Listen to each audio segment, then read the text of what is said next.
அன்பான தேவனுடைய பிள்ளைகளே, ஆண்டவராய் இயேசுவின் நாமத்திலே உங்களை வாழ்த்துகிறேன்.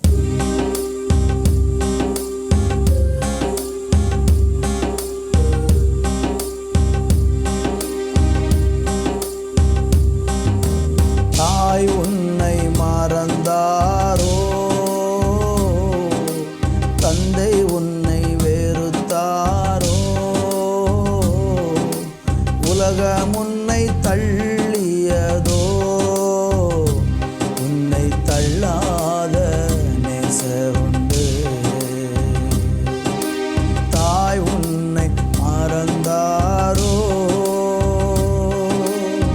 தோள் மேல் சுமந்த தாய் கூட ஒரு நாள் மறந்து போவார்கள்.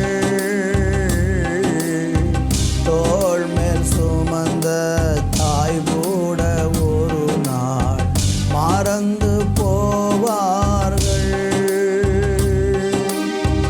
உலகத்தின் முடிவு பரியந்தமேசு உனக்காய் வாழ்பவரே. உலகத்தின் முடிவு பரியந்தம் இயேசு உனக்காய் வாழ்பவரே. உனக்காய் வாழ்பவரே. உனக்காய் வாழ்பவரே. தாய் உன்னை மறந்தாரோ, தந்தை உன்னை வெறுத்தாரோ, உலகம் உன்னை தள்ளியதோ, உன்னை தள்ளாத நேசருண்டு. தாய் உன்னை மறந்தாரோ, உன்மேல் வைத்த நேசத்தின் நிமித்தம் தன்னையே தந்தாரே. உன்மேல் வைத்த நேசத்தின் நிமித்தம் தன்னையே தந்தாரே. கிறிஸ்துவே ஆழமகலம் விவரிக்க முடியாதையா.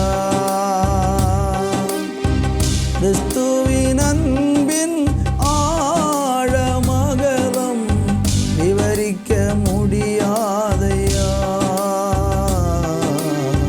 விவரிக்க முடியாதையா. விவரிக்க முடியாதையா. தாய் உன்னை மறந்தாரோ, தந்தை உன்னை வெறுத்தாரோ, உலகம் உன்னை தள்ளியதோ, உன்னை தள்ளாத நேசருண்டு. தாய் உன்னை மறந்தாரோ.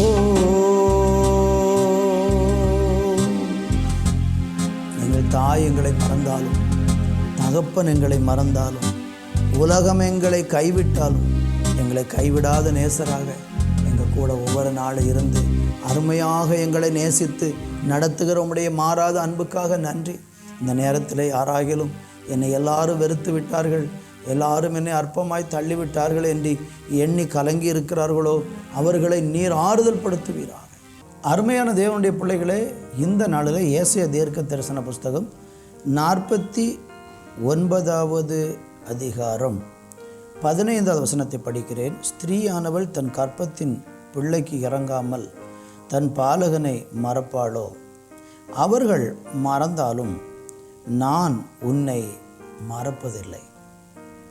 இஸ்ரவேல் ஜனங்களை குறித்து இந்த அதிகாரத்திலிருந்து தொடர்ச்சியான எல்லா அதிகாரங்களிலும் ஏசாயா தீர்க்கதரிசியின் மூலமாக ஒரு ஆறுதலான தேர்தலான வார்த்தைகளை ஆண்டவர் இங்கே சொல்லுகிறதை பார்க்க முடிகிறது.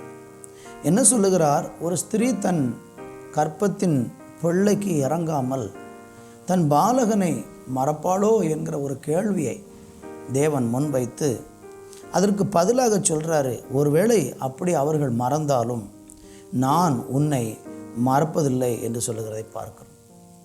அருமையானவர்களே, இந்த உலகத்தில் நம்ம வாழும்போது நம்ம எல்லாரும் உறவுகளாலே பிணைக்கப்பட்டிருக்கிறோம்.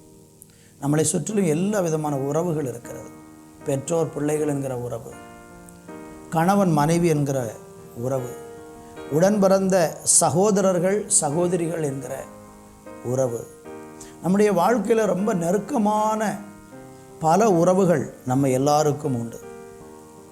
நம்ம அநேக நேரம் என்ன செய்கிறோம் என்றால், நமக்கு நெருக்கமாக இருக்கக்கூடிய உறவுகளை ரொம்ப விரும்பி ரொம்ப நம்பி, இந்த உறவுகளில் இருக்கிறவர்கள் எல்லாரும் என்னை ஒரு நாளும் கைவிட மாட்டாங்க, எனக்கு ஒரு கஷ்டம் வந்தால், என் வாழ்க்கையில் ஒரு வியாதி வந்தால், எனக்கு ஒரு வீழ்ச்சி வந்தால் ஓடி வந்து எனக்கு கரம் கொடுப்பார்கள் என்று நம்முடைய உறவுகளை நம்ம அதிக நேரம் ரொம்ப நம்பி சார்ந்திருக்கிறோம்.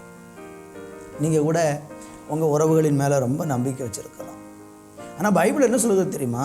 ஒரு தாய்க்கும் பிள்ளைக்கும் இருக்கிற உறவு போல் ஒரு நெருக்கமான உறவு உலகத்தில் வேறு எந்த மனிதர்களோடு கூட ஒரு மனுஷனுக்கு இருக்க முடியாது. கடவுளோடு உள்ள உறவு ரொம்ப முக்கியமானது. ஆனால் அதுக்கு அடுத்தா போல் ஒரு தாய்க்கும் பிள்ளைக்கும் இருக்கிற உறவு என்பது ரொம்ப ஆழமானது, தியாகம் நிறைந்தது அந்த உறவு. ஆனால் அப்படிப்பட்ட தாய் தகப்பன் கூட சில நேரம் பிள்ளைகளை என்ன செய்கிறாங்கன்னா மறந்து போகிறாங்க, கைவிடுறாங்க, புறம்பே தள்ளுறாங்க. அப்படிப்பட்ட சூழ்நிலை கூட ஒரு மனுஷனுடைய வாழ்க்கையில் வரும் என்றாலும் ஆண்டவர் சொல்கிறாரு, உங்கள் தாய் தகப்பன் உங்களை கைவிட்டாலும் நான் உங்களை மறக்க மாட்டேன் என்று. சங்கீதங்களின் புஸ்தகம் 103:13 இப்படி சொல்லுகிறது, தகப்பன் தன் பிள்ளைக்கு இறங்குகிறது போல கர்த்தர் தமக்கு பயந்தவர்களுக்கு இறங்குகிறார் என்று பார்க்கிறோம். என்ன கேட்கிற அருமையானவர்களே, ஒரு தகப்பன் தன் பிள்ளையின் மேலே எவ்வளவா இரக்கம் வச்சிருக்கிறாரு, அதை விட அதிகமாக நான் இரக்கம் வைக்கிறேன் என்று ஆண்டவர் சொல்லுகிறதை பார்க்கிறோம்.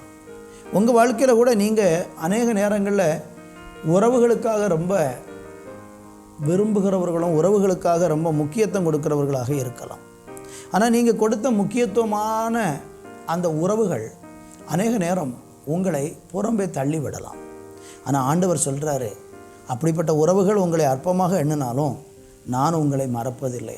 2 ராஜாக்களின் புஸ்தகம் 6ஆம் அதிகாரம் 28 29 வரை நீங்கள் படித்து பார்த்தீங்கன்னா, தேசத்தில் பயங்கரமான பஞ்சம் வந்தது நிமித்தமாக ஸ்திரீகள் என்ன செய்கிறார்கள் என்றால், தங்களுடைய பிள்ளைகளை கூட சமைத்து சாப்பிடுகிறதை பார்க்கும். எவ்வளோ கொடூரமான ஒரு காரியம் பாருங்கள். தேசத்தில் பஞ்சம் வந்து விட்டது, ஆனால் பிள்ளைகளை கூட சமைத்து திங்கிற அளவுக்கு தாயினுடைய இருதயம் ரொம்ப கடினமாக மாறிப்போகிறதை பார்க்கிறோம். அந்த அளவுக்கு ஒரு பெற்றோர்களுடைய இருதயம் கல்லாகி மாறிவிடுகிறது. நாம் வாழ்ந்து கொண்டிருக்கிற இந்த காலத்தில் பெற்றோர்கள் பிள்ளைகளை கொல்லுகிற சம்பவங்களை கேள்விப்பட்டு மனவேதனை அடைகிறோம். ஆனால் ஆண்டவர் சொல்லுகிறார், இந்த உலகம் உறவுகளை எல்லாம் அற்பமாக தூக்கி எறிந்து உதாசீனமாக உதறி தள்ளும் பொழுது நான் உங்களை அணைப்பேன், நான் உங்களை சேர்ப்பேன், நான் ஒரு தாயை போல உங்களை நான் சேர்த்து கொள்ளுவேன் என்று ஆண்டவராகிய தேவன் நமக்கு வாக்கு பண்ணுறார். மத்தேயு 7ஆம் அதிகாரம் 11வது வசனத்தில் நீங்கள் படித்து பார்த்தீங்கன்னா, பொல்லாதவர்களாகிய நீங்கள் உங்கள் பிள்ளைகளுக்கு நல்ல ஈவை கொடுக்க அறிந்திருக்கும் போது பரலோகத்திலிருக்கிற உங்கள் பிதா தம்மிடத்தில் வேண்டிக் கொள்கிறவர்களுக்கு நன்மையானவைகளை கொடுப்பது அதிக நிச்சயம் அல்லவா? அப்படியானால் பரலோகத்தில் இருக்கிற தேவன் நமக்கு நல்ல ஈவுகளை தருகிறார், பிள்ளைகளுக்கு ஆகாரம் கொடுக்கிறார், அவர்களை அருமையாக நடத்துகிறார், போஷிக்கிறார், வழி நடத்துகிறார். எனவே இந்த உலகத்திலே நீங்கள் உறவுகளின் நிமித்தம் உடைந்து போயிருக்கலாம். உங்களை உறவுகள் தூக்கி எறிந்து காயப்படுத்திட்டாங்கன்னு சொல்லி கலங்கி இந்த வார்த்தையை கேட்குறீங்கன்னா, நான் சொல்கிறேன், உலகத்தில் ஒரு நாளும் உங்களையும் என்னையும் ஏளனமாக அற்பமாக தூக்கி எறியாமல் அணைத்து கொள்ளுகிற ஒரு தேவனுடைய அன்பு இருக்கிறது. அந்த அன்பு மாறாத நித்திய அன்பு, அது ஒரு நாளும் நம்மளை விட்டு விலகாது. எனவே இந்த நாளில் என்னை கேட்கிற அருமையான தேவனுடைய பிள்ளைகளே, உங்களுக்கு தேவன் கொடுத்திருக்கிற அந்த தேவனோடு கூட உள்ள உறவை தகப்பனை விட, தாயை விட, சகோதர சகோதரிகளை விட மேலான உறவாக கருதி நீங்கள் இந்த உறவில் நிலைத்திருப்பீர்கள் என்றால் நிச்சயமாக உங்கள் வாழ்க்கை அநேகருக்கு ஆசீர்வாதமாக மாறும். நல்ல பிதாவே, இந்த வேலைக்காக நன்றி. உறவுகளின் நிமித்தம் மனமுறிவேற்பட்டு வேதனையோடு கூட இந்த நிகழ்ச்சியை பார்க்கிற பிள்ளைகளை என் ஆண்டவராகிய கர்த்தர் தொட்டு ஆறுதல் படுத்தி பலப்படுத்தும். நீங்கள் உங்கள் அன்பின் அரவணைப்பில் பிள்ளைகளை சேர்த்துக்கொள்ளும். இயேசுவின் நாமத்தில் பிதாவே, ஆமேன், ஆமேன்.